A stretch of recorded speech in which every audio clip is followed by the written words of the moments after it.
Un petit mot, Violaine Vanayek, sur cette salle parisienne Ah oui, mythique. moi j'y vais régulièrement parce qu'effectivement c'est l'éclectisme en fait. C'est la différence, enfin la programmation est toujours riche, voilà, et très variée. Et différente. Formidable, ah oui, oui. Donc jusqu'au 4 février, on le signale, de l'étincelle Voilà. à l'esprit, from spark to spirit.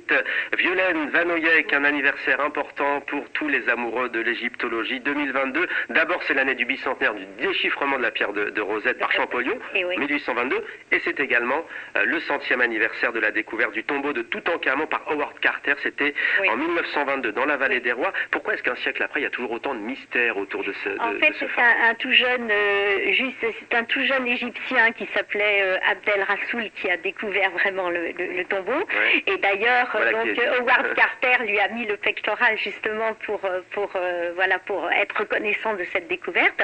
Alors vous me disiez, excusez-moi.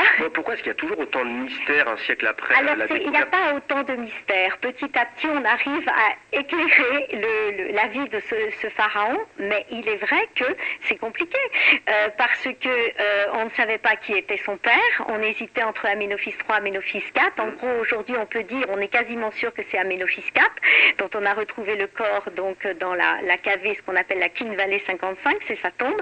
Pourquoi? Eh ben parce qu'il faut faire les analyses d'ADN ou autres, et que les progrès scientifiques, eh bien, ces dernières années ont progressé, et tant mieux, parce que ça nous permet d'aller plus loin. Et puis, il y a toujours des mystères concernant sa mort, Ouais. parce qu'on a retrouvé des traces de paludisme sur sa momie, mais il ne serait pas mort du paludisme. On sait qu'il avait la maladie de Kohler, qui est donc la maladie de la famille, et qui entraîne une désossification des os, mais il ne serait pas mort de ça. Récemment, on a encore évoqué une chute de chat, mais il ne serait pas mort de ça.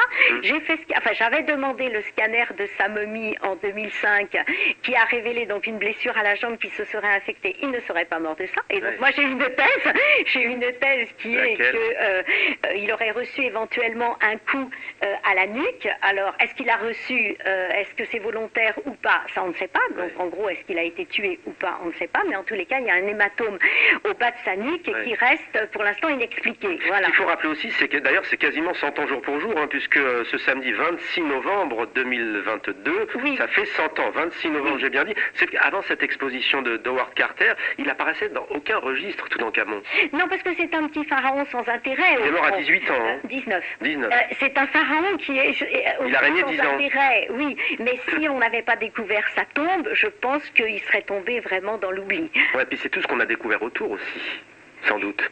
Qu'est-ce que ça a permis On a comme découvert découverte? autour, c'est-à-dire déjà sa famille aussi, on progresse sur la connaissance de sa famille, à savoir Aménophis IV Akhenaton, son père, je vous le disais, qui était quand même marié à Néfertiti.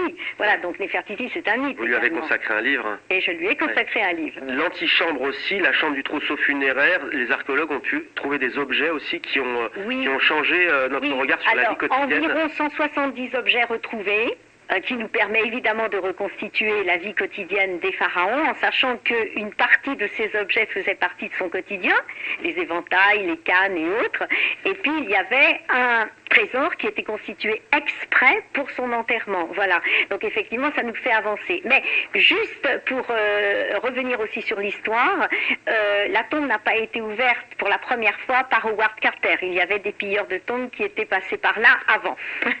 Voilà qui est dit aussi Darina El Joundi me regarde, c'est aussi une précision qu'il fallait apporter. Darina, Violaine Vanayek, vous avez choisi l'exposition Ramsès et l'or des pharaons. Tiens, c'est à partir de 2023 à la Villette à Paris, avril 2023. Ça se passe bien. Je vous demande pas pourquoi ce coup de cœur. J'ai hésité entre Malek Kasbah, c'est-à-dire celui qui appelle générique de votre émission. Décidément, vous avez bien fait de choisir un autre coup de cœur. Et puis donc cette exposition qui arrive, qui est itinérante, qui est donc passée aux États-Unis, à Londres, et puis qui arrive chez nous.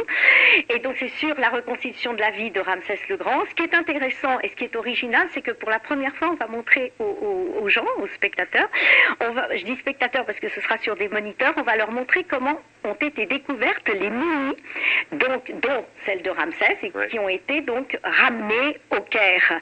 Et justement, je reviens à cette famille Abdel Raboul, parce que bon, ça fait partie, si vous voulez, de la vie de l'Égypte et de la vie de Thèbes-Ouest. C'est souvent les gens qui habitaient là-bas, qui connaissaient parfaitement évidemment le désert, et qui retrouvaient les momies.